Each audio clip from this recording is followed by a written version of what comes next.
दोस्तों आप देख रहे होंगे धरना निरंतर चल रहा है और आप ये देख सकते हैं पीछे भीड़ जो है, और अपनी मांगों को लेकर जरूर आइए। बार बार मौका नहीं मिलता है, ना बार बार कोई आ पाएगा, इसलिए धरने पे आइए और अपनी मांगों को लेकर यहाँ पर जो है ऐसा जो है संगठन दिखाइए, ऐसी एकता दिखाइए कि आपकी मांगे बहुत जल्द पूरी होने वाली है। आप ये समझिए और इस वीडियो को लाइक शेयर कमेंट करके बताइएगा। धन्यवाद साथियों, आगे काम दिखाते हैं।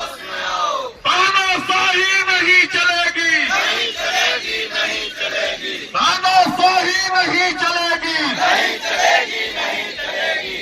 800 करोड़ की जांच हो, 800 करोड़ की जांच हो, कर्मचारियों की कार्यवाही वापस लो, कर्मचारियों की कार्यवाही वापस लो, हमारी मांगे पूरी हो।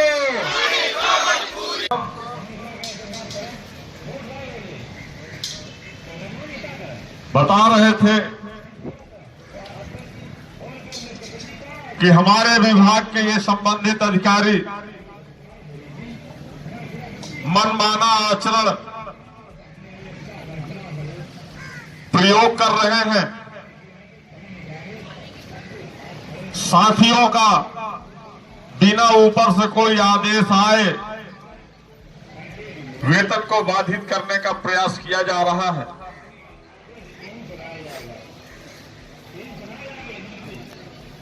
मैं इस मंच के माध्यम से कहना चाहूंगा उन संबंधित अधिकारियों को और वित्त प्रबंधक महोदय को, परिक्षेत्र के प्रबंधक महोदयों को और श्रीमान नियुक्ति प्राधिकारी महोदय जी को, यह जो कृत्य किए जा रहे हैं ये बहुत ही घिनौनी हरकत है, बिल्कुल तुच्छ वाली हरकतें हैं ये आपकी। अगर आपको कुछ करना ही है, आपके कलम में पावर है तो हमारी मांगों को पूरा करिए। आपके अंदर कलम में क्षमता है तो जाइए शासन पर, हमारी फाइलों पर शासनादेश लेकर के हम धरना बंद कर देते हैं।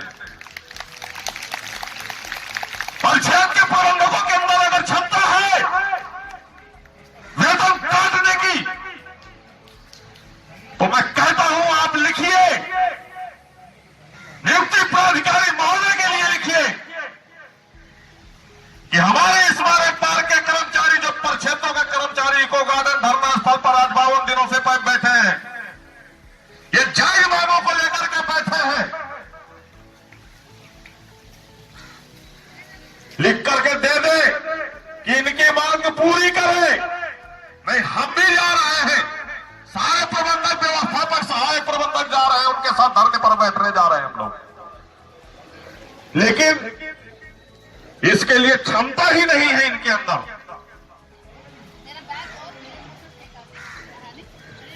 इन लोगों ने 12 वर्षों से शोषण किया है और शोषण की नीयत से आज भी अपनी आदतों पर सुधार नहीं कर रहे हैं। अगर कर्मचारी उग्र हो गया तो हम रोक नहीं पाएंगे, और रोक नहीं पाएंगे तो आपकी क्या स्थितियां होंगी वो हम नहीं जानते हैं, आप ही जानेंगे श्रीमान जी। इसलिए इस तरह की घोर कार्यवाही करने का काम न करें और कर्मचारियों को उग्र करने का काम किया जा रहा है। पिछले माह भी आपने 200 से 300 कर्मचारियों का वेतन काटा और इस माह भी अगर काटने का प्रयास कर रहे हैं तो फिर कटने के लिए तैयार रहिएगा, हम रोकेंगे नहीं किसी को। मैं इतना जानता हूं, मैं सारा दिन यहां कर्मचारियों को फेस करता हूं और कर्मचारियों के अंदर वो उग्र है कि हम यहीं बैठे रहेंगे, ये कर्मचारी आपके साथ क्या करेंगे वो आप जानेंगे, हम नहीं जानेंगे। फिर क्या साथियों, जाओगे क्या आप लोग? जाएंगे। कुछ ऐसा करना चाहते हो?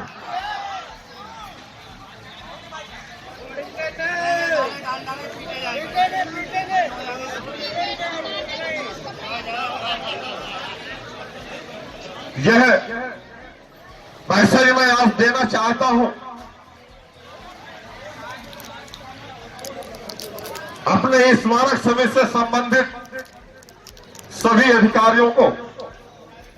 याचना करता हूं निवेदन करता हूं, जिस तरह की घोर कार्यवाहियां न करें जिससे कि कर्मचारियों को मानसिक तनाव, साथियों को आर्थिक उत्पीड़न करने की जो चेष्टा की जा रही है आप लोगों के द्वारा, यह अच्छा नहीं है। हम सभी कर्मचारियों के द्वारा आप लोगों को 12 वर्ष समय दिया। जितने भी संबंधित अधिकारी हैं, नियुक्ति प्राधिकारी महोदयों को या मुख्य प्रबंधक महोदयों को, स्मारक समिति अध्यक्ष महोदयों को और शासन में हर टेबल से गुजरने वाली वो सक्षम अधिकारियों को 12 वर्ष का समय दिया है। और इन 12 वर्षों में कर्मचारी हित में एक भी शासनादेश आप लोगों ने निर्गत नहीं किए हैं। यदि आप लोगों ने नहीं किया है तो हमने अपने बच्चों का भविष्य देखते हुए, अपना भविष्य को देखते हुए हम आंदोलन पर उतरे हैं। यदि आप लोग अपने दायित्व का निर्वहन किया होता तो आज हमको, हमारे साथियों को यहां पर बैठने पर दिवस करने वाले आप ही लोग हैं। आपने हमें दिवस किया है, अब फिर दिवस कर रहे हैं वेतन काट काट कर।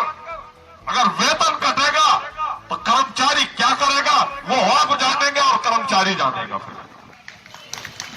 क्योंकि हमारा कर्मचारी जो संघर्ष के लिए उतरा है मैदान में, वो करो या मरो।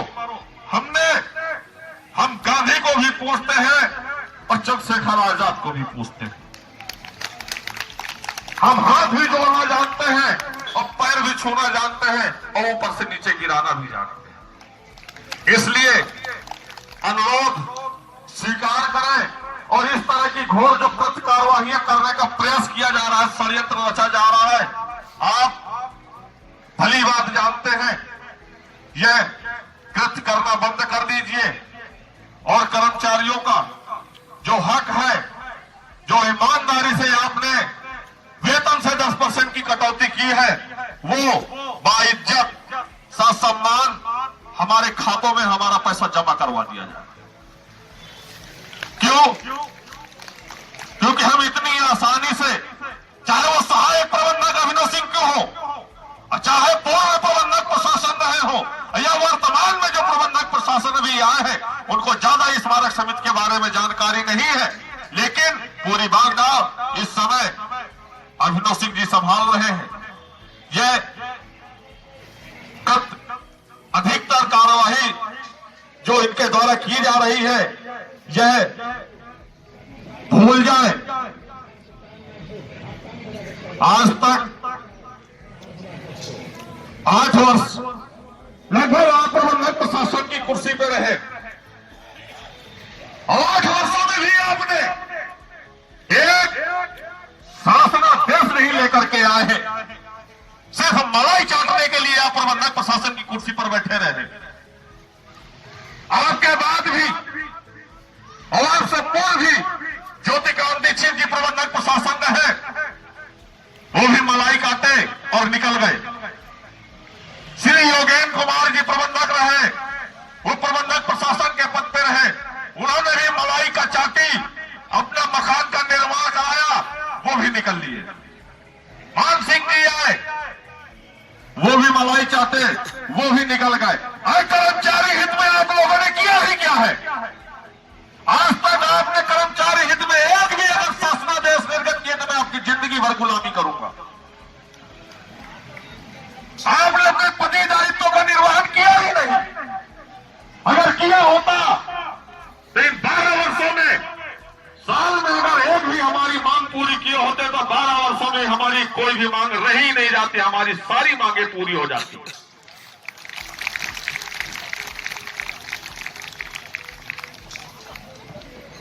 डॉक्टर आशीष जी वो आए, उन्होंने भी खूब मलाई चाटी, खूब अधिकारियों के घरों में कर्मचारियों को परोसा। कभी भी नियुक्ति प्राधिकारी महोदय जी के 40 कर्मचारी लगाए जाते हैं, मुख्य प्रबंधक महोदय जी के 38 कर्मचारी लगाए जाते हैं। जब मुख्य प्रबंधक की पोस्ट से चले भी जाते हैं तो वो कर्मचारी आज भी उन अधिकारियों के घरों में काम करने के लिए विवश हो रहा है। क्यों? क्योंकि उनकी प्रेजेंटी उस अधिकारी के द्वारा सत्यापित करने पर ही उनकी वेतन को निर्गत किया जाता है। यह कौन सा न्याय है? आप एक तो नियम विरुद्ध, स्मारक समिति के बाइलाज के विरुद्ध, कानूनन विरुद्ध आप उनसे कार्य ले रहे हैं, उनके घरों के झाड़ू पोछा बर्तन करवा रहे हैं, उसके बाद उनका वेतन भी रोक देते हैं। यह कौन सा न्याय है आपका?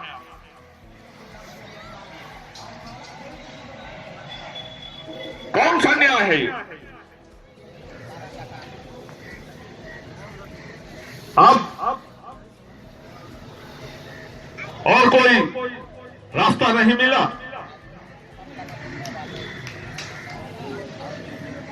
तो अभियंता अभी सैंड स्टोन, सैंड कॉर्वर मिस्त्री,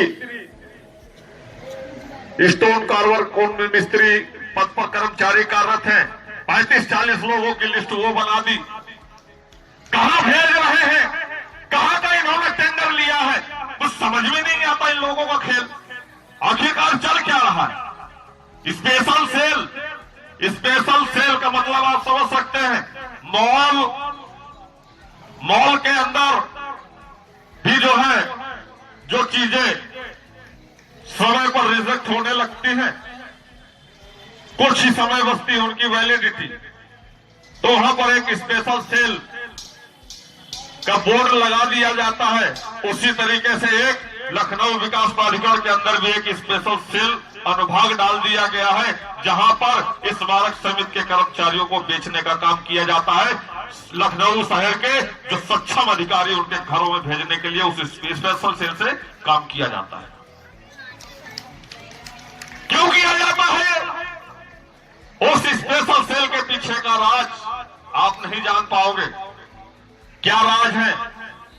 सारा गोलमोल उस स्पेशल सेल से चलता है। लगभग स्पेशल सेल में 8 से 900 कर्मचारियों की स्थानांतरित किया गया है। आज वहां पे कर्मचारी आपको मिलेंगे कितने?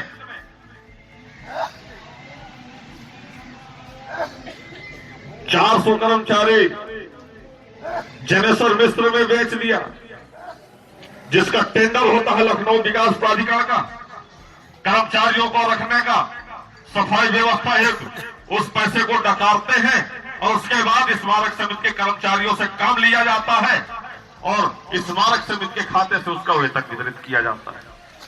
ठीक इसी प्रकार जनेश्वर मिश्र पार्क, राम मनोहर लोहिया पार्क का, गोमती नगर रिवर फ्रंट का और भी तमाम लखनऊ विकास प्राधिकरण के नोडल पार्क है। अरे उन नोडल पार्कों से, जनेश्वर मिश्र पार्क से, गोमती नगर रिवर फ्रंट से और जनेश्वर मिश्र से होने वाला जो आर्थिक स्रोत है, उस आर्थिक स्रोत को स्मारक समिति के स्रोत में जमा करवाएं, तो जिससे उसका स्मारक समिति का भला हो। हमको कहीं भी भेज दीजिए, 400 नहीं और 400 लगा दीजिए आप, हमें कोई बुराई नहीं है। जब हमारी नियमावली चीख चीख करके कह रही है और स्पष्ट है कि स्मारक समिति के कर्मचारियों को किसी भी अन्य विभाग में न लगाया जा सकता, न भेजा जा सकता, न कहीं संबद्ध किया जा सकता, तो किस आदेश के तहत आप नियम विरुद्ध आप अन्य विभागों में और अपने घरों में भेजने का काम करते हैं? तमाम उन साथियों को चिट्ठी तो दी जाती है सड़क सचिव कार्यालय से संबद्ध, मुख्य प्रबंधक कार्यालय से संबद्ध, वहां तो कर्मचारी नहीं, और जितना मुख्य प्रबंधक कार्यालय से संबद्ध है वो मुख्य प्रबंधक जी के आवास पर, सदस्य सचिव कार्यालय से संबद्ध वो आवास पर। ये क्या खेल चल रहा है हमको समझ में नहीं आता है। गैर स्मारक का कर्मचारी आपके घरों में काम करने के लिए आया है। हम आपके घरों का काम करने के लिए नहीं, वेतन हमें सरकार देती है। हम सरकार के बनाए हुए स्मारकों में काम करने के लिए नियुक्त हुए हैं। हमें स्मारक में ही हम सबसे काम लिए जाए, लेकिन नहीं, आज आपके द्वारा, शासन में बैठे हुए उच्च अधिकारियों के द्वारा, माननीय मुख्यमंत्री महोदय जी के द्वारा हम स्मारक समिति को इन 12 वर्षों से कोई भी सत्ता रही हो, चाहे वो समाजवादी पार्टी की सत्ता रही हो या भाजपा की रही हो, वर्तमान में भी है, इससे पूर्व भी हम लोगों ने संघर्ष किया, हम लोगों को कुछ नहीं मिला। 7 वर्षों से माननीय मुख्यमंत्री महोदय जी बैठे हुए हैं, योगी जी बुलडोजर बाबा के नाम से जाने जाते हैं। साथ सबका विकास कहा गया, हम लोगों का स्मारक समिति का विकास, क्या यही विकास है? स्मारक समिति के कर्मचारियों को ग्रेड पे 1300 मिलना चाहिए, यही विकास है? हम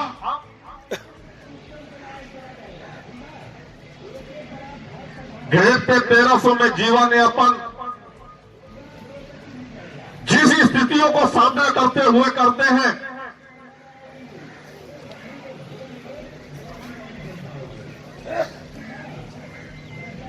बाजार जाता है आदमी तो 10 बार सोचना पड़ता है कि हमें क्या लेना है और क्या न लेना। 10 दुकानों में भाव पूछते हैं, तब जाकर के एक दुकान में हम सामान लेते हैं कि शायद कहीं 2 रुपया सस्ती मिल जाए। किस तरीके से जीवन यापन करते हैं? हम अपने बच्चों की शिक्षा अच्छी नहीं दिलवा पा रहे हैं, खान पान नहीं करा पा रहे हैं। ये अत्यंत दयनीय स्थितियों के सामना हमको करना पड़ रहा है। हमारी आर्थिक स्थितियां, मानसिक स्थितियां हमारे साथियों को अंदर ही अंदर तोड़ती जा रही हैं। चिंतन में, मनन में दिन रात हमारा साथी खोया रहता है, चलता है रोड में, दिमाग में कुछ और चलता है, कुछ हो जाता है तो हमारे ही साथी शोक सभा कर लेते हैं, ग्रुप में ओम शांति ओम लिख देते हैं। हमारे उच्च अधिकारियों के द्वारा तो हमारे साथियों के लिए 2 मिनट का शोक सभा भी करने के लिए उनके पास समय नहीं है। इतने व्यस्त अधिकारी हमारे यहां नियुक्त किए गए हैं।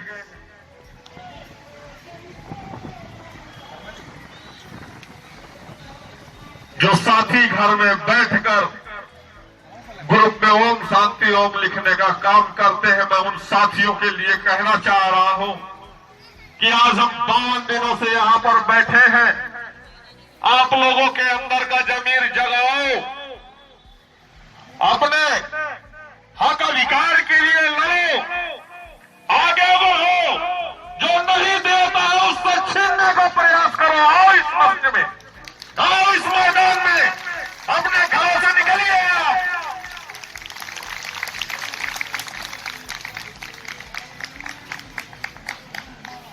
हमारे साथ जो होना था वो हो गया, आगे जो होना होगा वो होगा, लेकिन आप इस मैदान में उतरो, आ जाओ, ले जाओ अपने बच्चों की खुशियां यहां से, लड़ लो, आर पार की एक बार संघर्ष कर लो, एक बार की लड़ाई कर लो। जिंदगी भर के दर्द से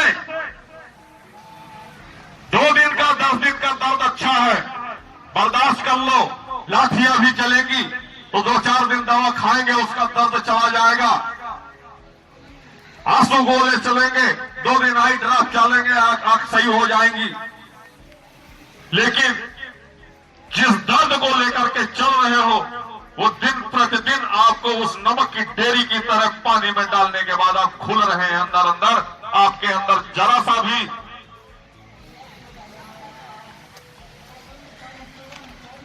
शब्द नहीं बचे हैं। मैं खत्म नहीं करना चाहता हूं। घुल रहे हैं आप लोग, अंदर अंदर घुट रहे हैं। चाहते तो बहुत हैं आप लोग कि हम भी जाए मैदान में, लेकिन जो हमारे भ्रष्ट अधिकारी बैठे, इनकी कानूनी कार्रवाइयों से आप लोग डर चुके हैं, डरते हैं। अगर डरते हैं तो डरने से आपको आपका अधिकार नहीं मिलेगा। आपको अपने अधिकार के लिए, अपने बच्चों के अधिकार के लिए आगे बढ़ना पड़ेगा, तभी आपको वो अधिकार मिलेगा। निकलना पड़ेगा अपने घरों से, अपने परिक्षेत्रों से निकलना पड़ेगा। आपसे अगर कोई पूछता है कहां जा रहे हो, कहते लोग हम जा रहे हैं, हम 800 करोड़ का जो घोटाला हुआ है हमारे भविष्य निधि का, हम उसका हिसाब लेने जा रहे हैं। हम उस आंदोलन में जा रहे हैं जहां से हमारा पुनरीक्षित वेतनमान लगेगा, मतासिन परिवार को सेवा का लाभ मिलेगा, जहां से हमारा स्थायीकरण पत्र जारी होगा। हम उस आंदोलन में जा रहे हैं। अगर आपके अंदर क्षमता है तो आप हमारे ये आदेश दे दीजिए, हम नहीं जाएंगे, जारी कर दीजिए। लेकिन नहीं, अगर आप अपने अधिकार के लिए बोल पड़ेंगे तो ये अधिकारी हमको नेता बना देंगे, नेता घोषित कर देंगे कि तुम नेतागिरी करते हो। अरे साहब कहां चला गया वो आपका ईमानदार, आपके अंदर का जमीर? जब आपको अध्यापक ने स्कूल में पढ़ाया था और सत्य पढ़ाया था, तब जाकर के आप यहां पर अधिकारी बन के आए और सत्य बोलने के लिए आपको बताया गया था। और आज आप अपने अधिकार के लिए सत्य नहीं बोल पा रहे, झूठ बोल रहे, तलवे चाटने का काम करते हैं लखनऊ विकास प्राधिकरण जाके।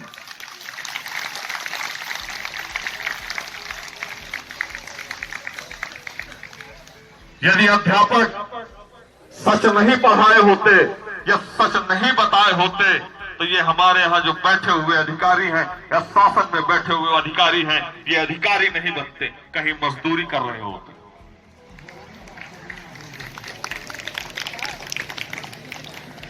आज का दौर है, अगर वो गलत को गलत कहे और हम कह दें कि साहब ये गलत है, तो आप नेता बन गए। अगर आप ये कह दें कि साहब आप जो कह रहे हैं बिल्कुल सही है, तो समझ लीजिए आपसे अच्छा कोई हितैषी नहीं है उनकी नजरों में। सिर्फ अधिकारी चाहते हैं कि कर्मचारी हमारी चाटुकारिता करे, हम आए ऑफिस, हमारे पैर छुए। अरे साहब आप पैर छूने वाला काम तो करिए, आपके कर्मचारी पैर भी छुएंगे। लेकिन आप लायक ही नहीं है, उस लायक ही नहीं है। अरे हम कैसे मान ले उस अधिकारी को जिसकी कलम में पावर ना हो 1 रुपए बढ़ाने की?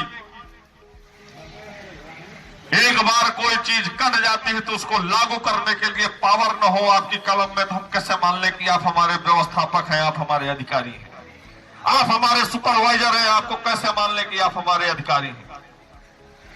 अरे अधिकारी तो उसको कहा जाता है जिसका कर्मचारी खुशहाल की जिंदगी जी रहा हो, उसे किसी तरह का दर्द न हो, किसी तरह की पीड़ा न हो, उसके परिक्षेत्र के रहने वाले समस्त कर्मचारी खुशहाल हो, वो अधिकारी होता है। किसी तरह की उसके पास प्रताड़ना न हो, वो उसको अधिकारी कहलाया जाता है, जिसके अंडर में वो कर्मचारी काम करते हैं।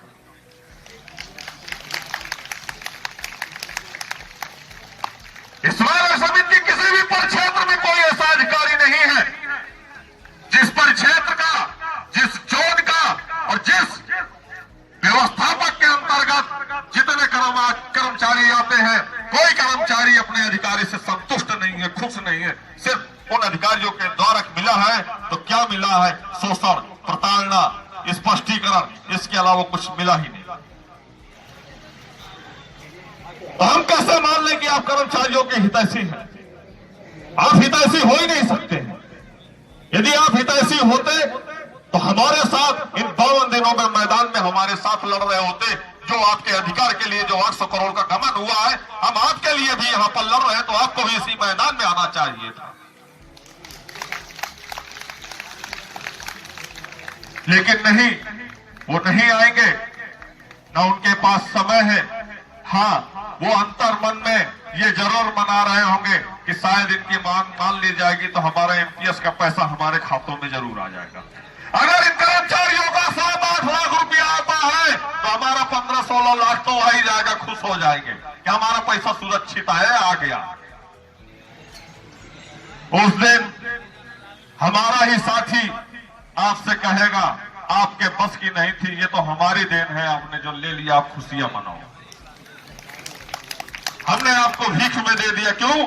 क्योंकि आप उस संघर्ष में लड़ाई के हिस्सा ही नहीं बने। संघर्ष तो हमने किया है, लड़ाइयां तो हमने की है, हमने वेतन कटवाए हैं, हमने सस्पेंशन झेले हैं। आपने तो क्या किया? सिर्फ कर्मचारियों का वेतन रोकने का काम किया है। फिर भी हम तुमको भीख में दे देते हैं, ले जाओ।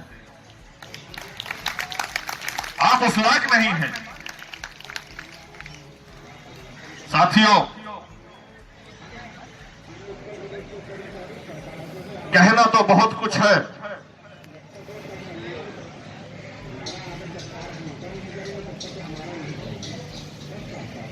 विभाग के अधिकारियों की प्रताड़ना को देखता हूं तो मेरी अंतरात्मा झकझोर जाती है कि मैं करूं तो क्या करूं। मजबूर हूं, कहीं ना कहीं मजबूर हो जाता हूं, अपने परिवार को देखते हुए मजबूर हो जाता हूं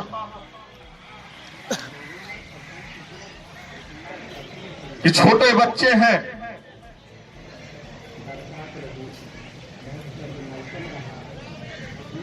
कहीं कोई ऊंच नीच हो गई तो समस्या उत्पन्न हो जाएगी। और समस्या तो उत्पन्न कर ही दिया नियुक्ति प्राधिकारी महोदय जी ने, और बैठे हुए इस स्मारक समिति के भ्रष्ट अधिकारियों ने तोड़ने का प्रयास किया, लेकिन विफल रहे। जितना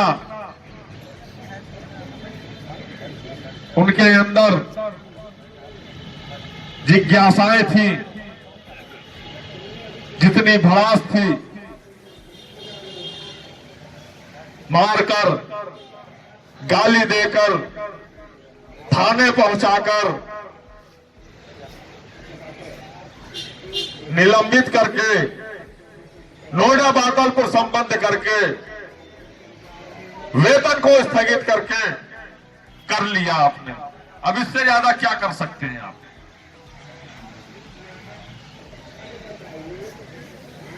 लेकिन मैं इनकी कार्रवाइयों से नहीं, मैं अपने साथियों के न उपस्थित होने की वजह से मायूस हो रहा हूं।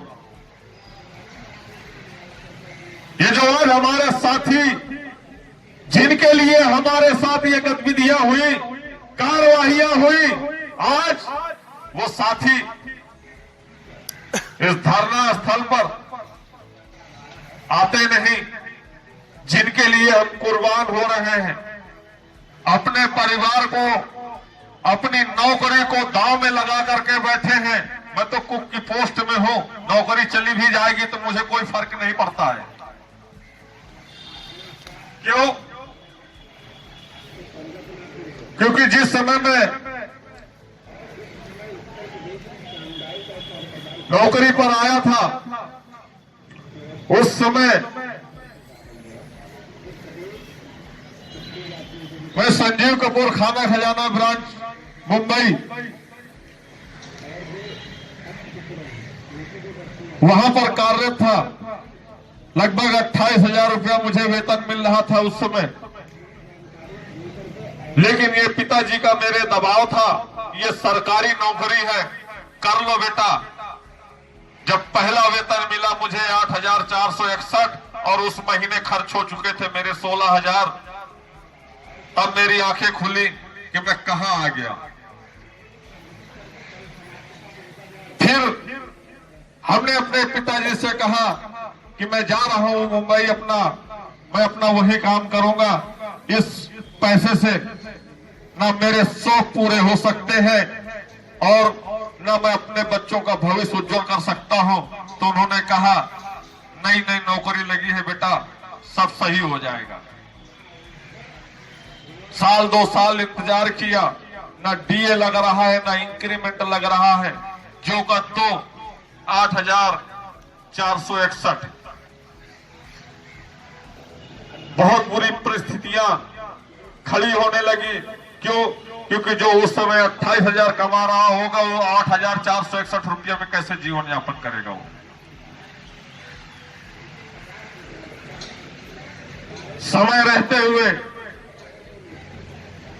हम लोग जगह संघर्ष किया, लाठियां खाई, आंसू गोले खाए, 10-90 चौराहा जाम किया। और समाजवादी पार्टी की सरकार, माननीय मुख्यमंत्री श्री अखिलेश यादव जी हुआ करते थे उस समय, लाठियां चली तो डीए इंक्रीमेंट लगा, आंसू गोले खाए तो डीए इंक्रीमेंट लगा। इस डीए इंक्रीमेंट की बदौलत आज हम कुछ सक्षम तक अपने परिवार की जीविकाओं को उपयोग में ला पा रहे हैं। लेकिन जो मैं छोड़ करके आया था अभी मैं वहां नहीं पहुंचा हूं।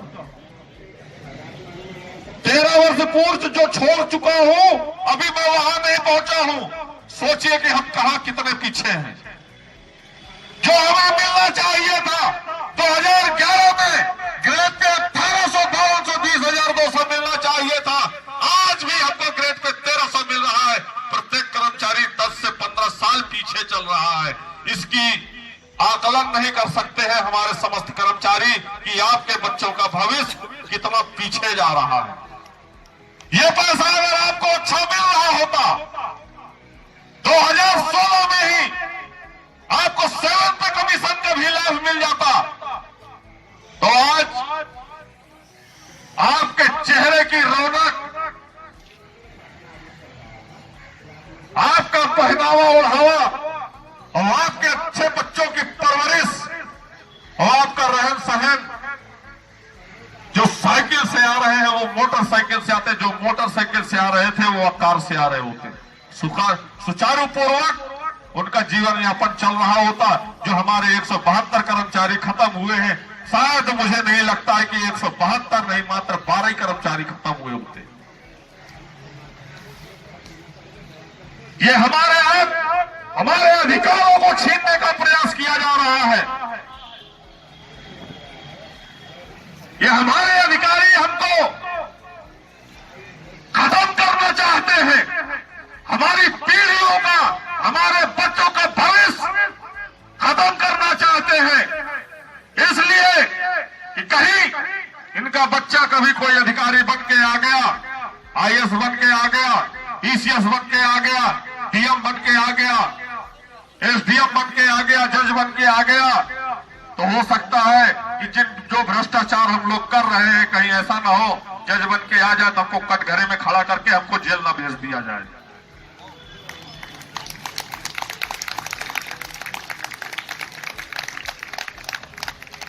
साथियों, जब जाओ जगाने का प्रयास कर रहा हूं,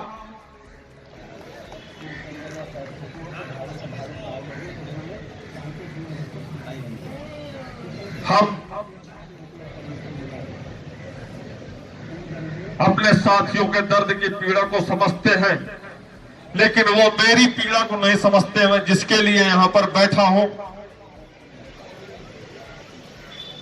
18 दिसंबर को लखनऊ विकास प्राधिकरण में आप सभी ने मुझे देखा होगा कि मेरी स्थिति कैसी थी। आज इन 52 दिनों में मैं किस तरह का हो गया हूं, ये आप लोग मेरी पीड़ा को नहीं समझ सकते हैं। लोग जाते हैं घरों में, आराम से सो जाते हैं। अब मुझे रात में 12 बज जाता है, 1 बज जाता है, नींद नहीं आती, 3 बज जाता है, नींद नहीं आती, सुबह 6:30 बजे उठ के बिटिया को छोड़ने जाना होता है।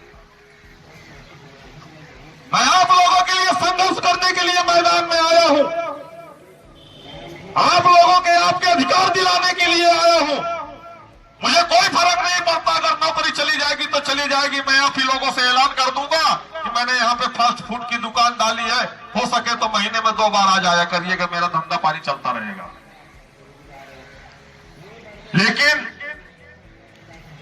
मेरी सेवाएं समाप्त कर दी गई तो मैं इतना वादा करता हूं, आप लोगों के बीच दूसरा कोई आदित्य, विवेकानंद तिवारी, विमलेश वर्मा या मोटिवेशनल टीम में जो भी सदस्य है, वो कोई या आने वाले समय में ये 13 वर्ष नहीं, आप 26 वर्ष और गुजार देंगे।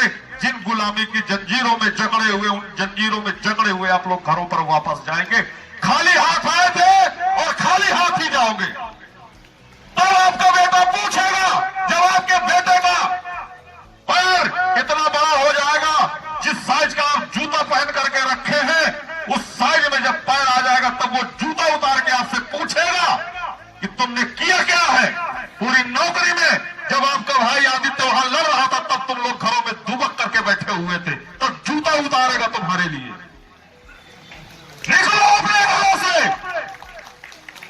तोड़ दो जंजीरों को, अपने अधिकारियों का डर को निकालो, अपने मकानों से निकलो, अपने घरों से निकलो और छीन लो अपने अधिकारों को, जो आपके बच्चों के अधिकार को छीनने का प्रयास करते हैं।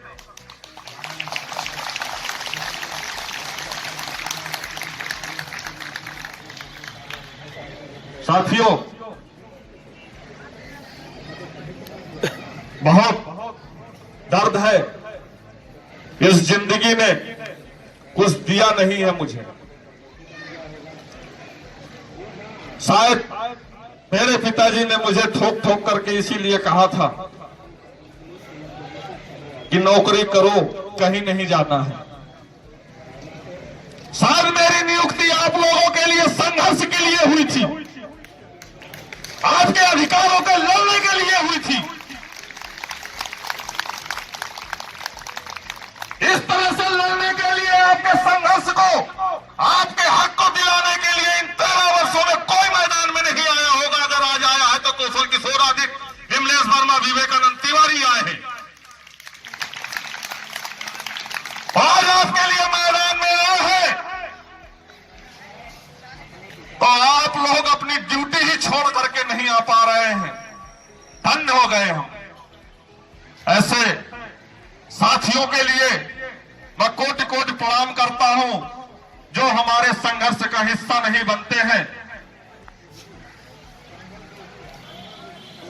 दर्द बहुत है,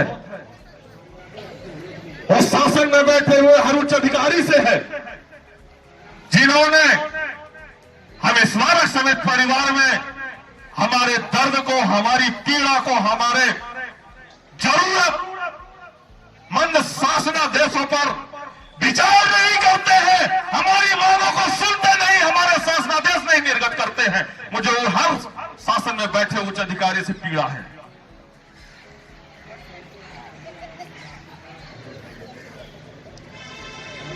मुझे माननीय मुख्यमंत्री महोदय जी से भी पीड़ा है।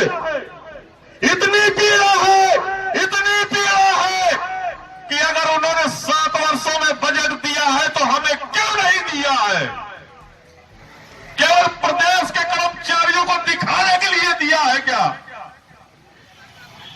प्रदेश की जनता को दिखाने के लिए दिया है?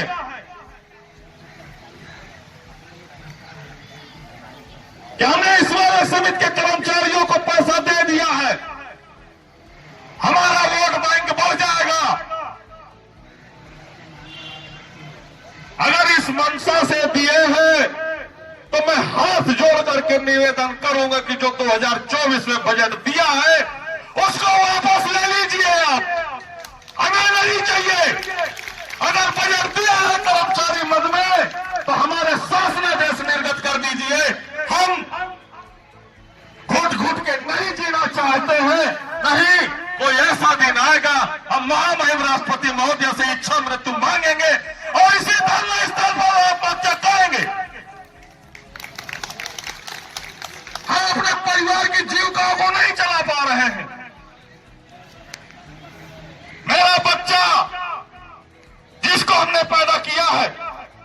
कहता है डैडी मुझे ये चाहिए, मैं कहता हूं बेटा इतने कम वेतन में मैं कैसे लाऊंगा?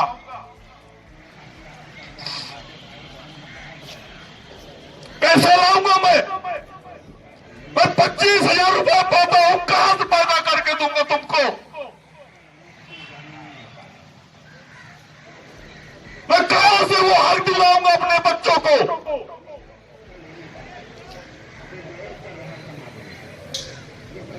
मुझे तो 25,000 मिल रहा है, वो 172 परिवार को 25 रुपया नहीं मिलता है। जिस तरह से वो 2 रोटियां खाने के लिए तरसता है परिवार, किस तरह से उनकी पत्नियां दूसरे की मजदूरी करके 2 वक्त की रोटियां कमा करके लाते हैं।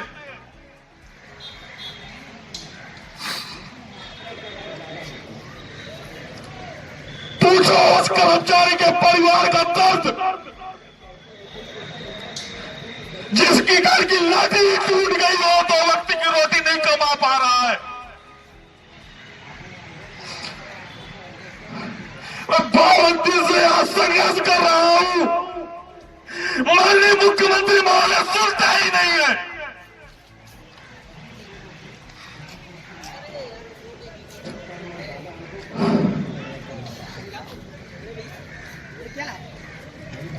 निकलकर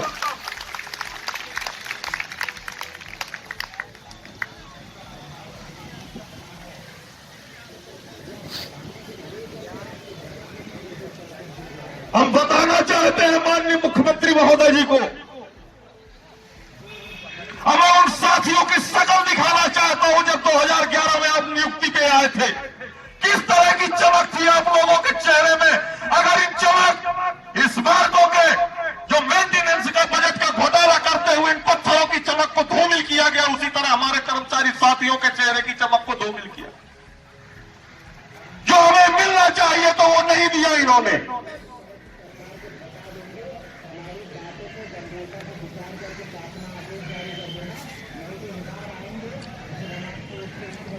हम लड़ेंगे, आप लोगों के लिए अंतिम सांस तक लड़ेंगे। शायद मेरी नियुक्ति आप लोगों के लिए ही हुई है, आप लोगों के हक अधिकार को दिलाने के लिए हुई है। मैं अपनी जान को कुर्बान करूंगा आप लोगों के लिए, कोई दिक्कत नहीं। आप समर्थन पे बने रहे, जितने आते हैं उतने बने रहे। संख्या बढ़ेगी तो भी जंग चलेगी और नहीं बढ़ेगी तो भी जंग चलेगी।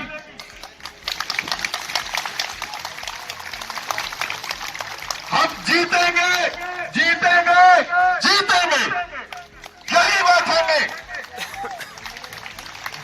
और कान योजना के तहत माननीय मुख्यमंत्री महोदय जी के आवास पर 10-12 लाख कर्मचारियों को जो छोटे बड़े संगठनों के माध्यम से ऐलान हुआ है, सहयोग मिला है, प्रदर्शन मिला है, समर्थन मिला है, हम उस नियत तिथि में चलेंगे माननीय मुख्यमंत्री महोदय जी के आवास। हम उनको दिखाएंगे अपने दर्द और पीड़ा को, किस तरीके से हमारे कर्मचारी साथियों के साथ दर्द है, हमारे उन साथियों के परिवार में किस तरह का दर्द है जिन साथियों के हमारे 172 कर्मचारी हमारे खत्म हुए हैं।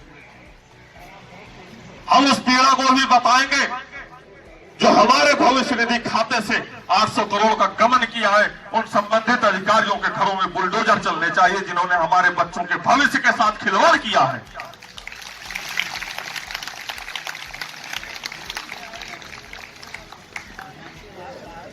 साथियों,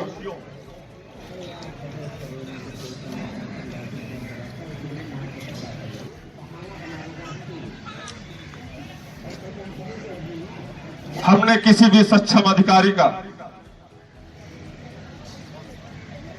अपमान नहीं किया है। जो भी कहा है सम्मानित शब्दों के साथ कहा है। यह आप इन 52 दिनों में समझ सकते हैं, महसूस कर सकते हैं, या जो आरोप लगाए जाते हैं इन 52 दिनों में किसी भी न्यूज चैनल का वीडियो उठा करके देख लें कि हमने कोई भी अभद्र भाषाओं का प्रयोग किया हो। तक होता है हम अनुशासन में रहते हुए नियमबद्ध तरीके से अपनी बातों को रखते हैं। अगर हमारे नियुक्ति प्राधिकारी महोदय हमसे नाराज हैं तो मैं उनके लिए और अपने साथियों के लिए चंद लाइनें कहना चाहता हूं। आप लोगों की इजाजत हो तो कह दूं। किसी को नफरत है मुझसे, नियुक्ति प्राधिकारी को नफरत है हमसे। हमने उनको आज तक कुछ कहा नहीं है, हालांकि उन्होंने ही हमको घूंसों से मारा भी, गालियां भी दी, थाने में भी पहुंचा दिया। हमने आज तक कुछ नहीं कहा। किसी को नफरत है मुझसे और किसी को और कोई प्यार कर बैठा है। किसी को नफरत है मुझसे और कोई प्यार कर बैठा है। प्यार कौन कर बैठा है? कौन प्यार कर बैठा है? आप लोग। किसी को नफरत है मुझसे और कोई प्यार कर बैठा है। किसी को यकीन नहीं मुझ पर, किसी को यकीन नहीं मुझ पर। किनको? उन चाटुकार दलालों को जो मंच छोड़ करके भाग गए। किसी को यकीन नहीं मुझ पर और कोई एतबार कर बैठा है। आप लोग विश्वास करके यहां पर बैठे हैं और कोई एतबार कर बैठा है। बहुत अजीज है ये दुनिया जीना, बहुत अजीज है ये दुनिया भी ना। कोई मिलना नहीं चाहता है। कोई कौन नहीं मिलना चाहता? नियुक्ति प्राधिकारी महोदय जी ने जो मैसेज भिजवाया था कि आदित्य को छोड़ करके बाकी कोई भी आ सकता है मिलना, मैं उनके लिए ये चंद लाइनें लिखा हूं। कोई मिलना नहीं चाहता और कोई इंतजार करके बैठा है। किसी को नफरत है मुझसे और कोई प्यार कर बैठा है। किसी को यकीन नहीं मुझ पर और कोई एतबार कर बैठा है। बहुत अजीज है ये दुनिया भी ना। कोई मिलना नहीं चाहता और कोई इंतजार करके बैठा है। साथियों,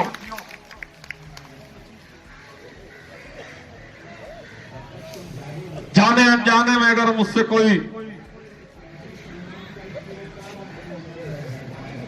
त्रुटि हुई हो, हम नियुक्ति प्राधिकारी महोदय जी से क्षमा चाहते हैं अगर मेरी कोई ऐसी बात बुरी लगी हो। लेकिन मुझे इतना पूर्ण विश्वास है कि हमने अपनी तरफ से ऐसी कोई गलतियां नहीं की। अगर गलती की है तो हमने सच्चाई के लिए आवाज उठाई है, अपने कर्मचारी साथियों के लिए आवाज उठाई है कि हमारा ये अधिकार हमको मिलना चाहिए। अगर ये गलती है तो मैं बार बार ये गलती करना चाहता हूं और आप साथियों के लिए जिंदगी भर ये गलती करता रहूंगा।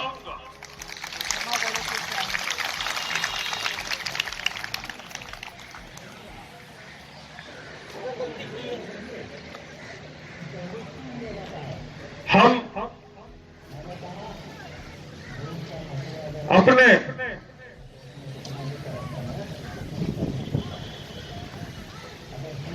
साथियों के लिए भी कुछ कहेंगे जो नहीं आते हैं और जो हमारे अधिकारी हैं उनके लिए भी चंद लाइनें कहेंगे।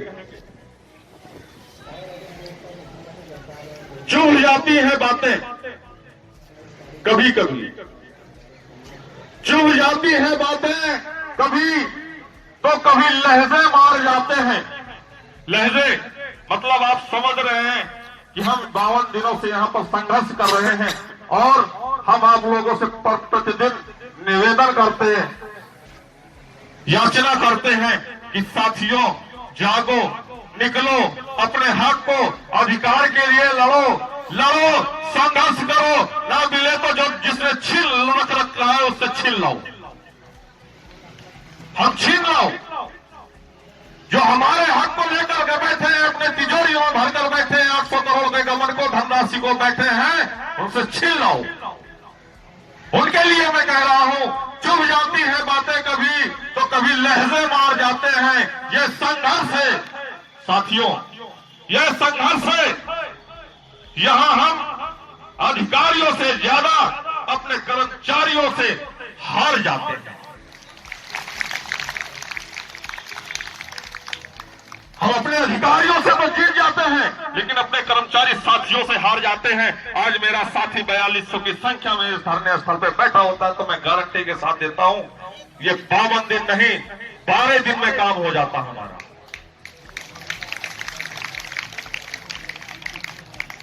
आप सभी समय का इंतजार कर रहे होंगे कि हम बोलना कब बंद करें, हम लोग घर जाएं।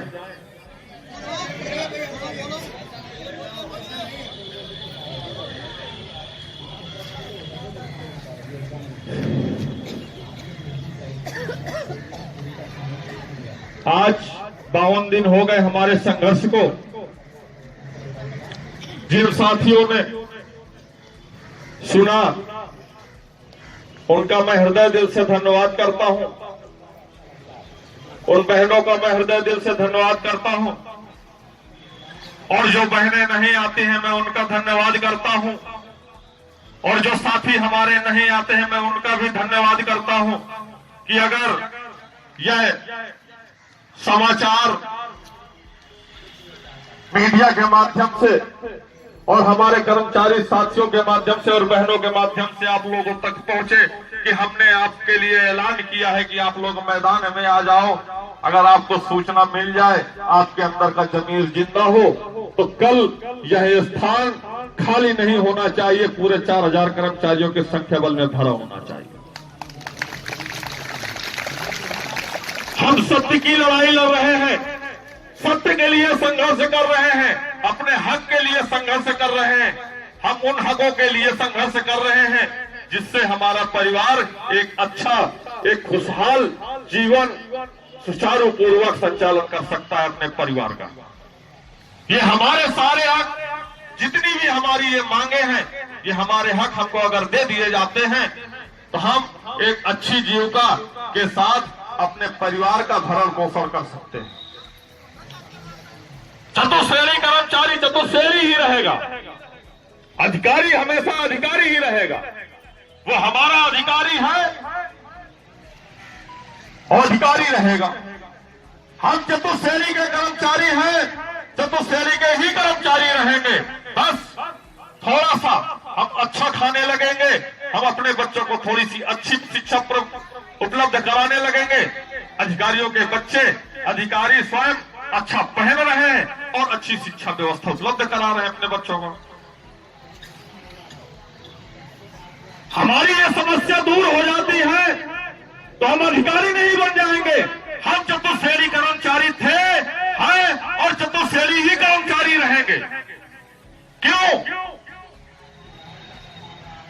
चतुश्रेणी कर्मचारियों के लिए स्मारक समिति के बाइलाज में कोई पदोन्नति है ही नहीं।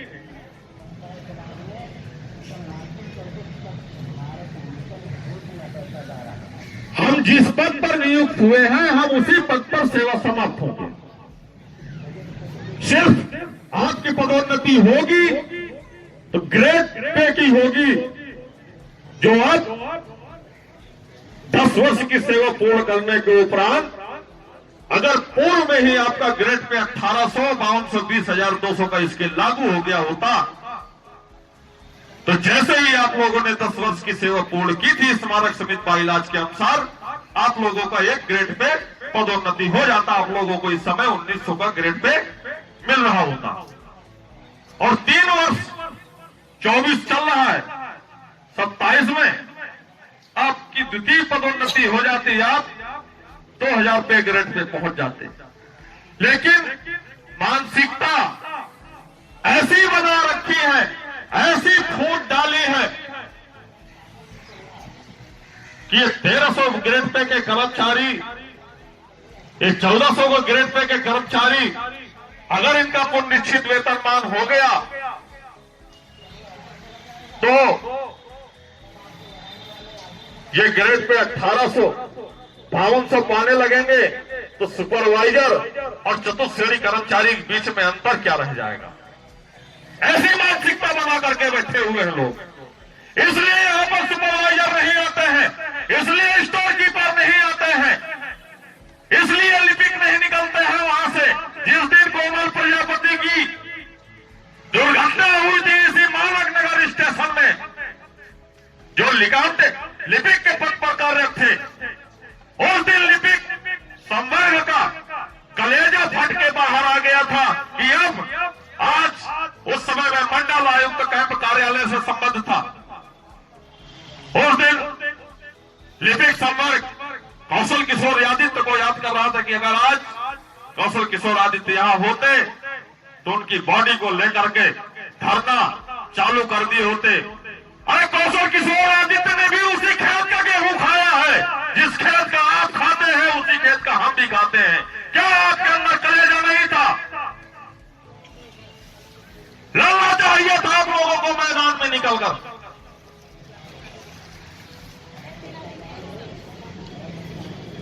अगर उस दिन कोमल प्रजापति के साथ घटना हुई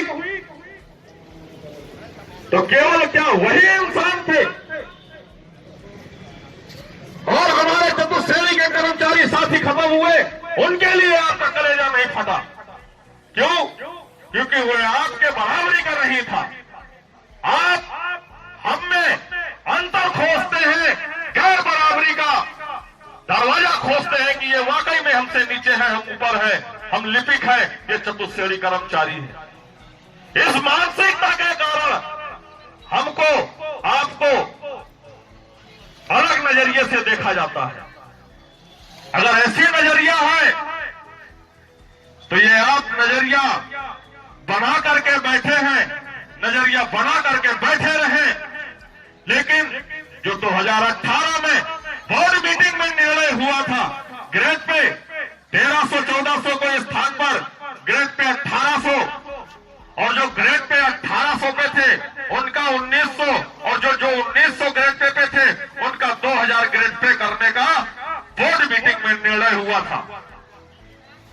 अगर इस संघर्ष से यह शासन आदेश 2000 बोर्ड 18 का निर्णय के अनुसार अगर शासनादेश निर्गत होता है तो आपको भी वो लाभ मिलेगा जो हमें लाभ मिलने वाला है। आपकी भी ग्रेड पे संशोधन होगा, ग्रेड पे 1800 वाले 1900 में जाएंगे, 1900 वाले 2000 में जाएंगे। लेकिन वोट डालो, राज करो। वो लोग अपने आप को अगर उच्च श्रेणी में समझते हैं तो उच्च श्रेणी समझकर आप लोग संघर्ष करो और उसी 2018 के बोर्ड निर्णय के अनुसार शासनादेश निर्गत करा लो। हम यहां संघर्ष कर रहे हैं और संघर्ष करते रहेंगे। कल बीएलओ डे है।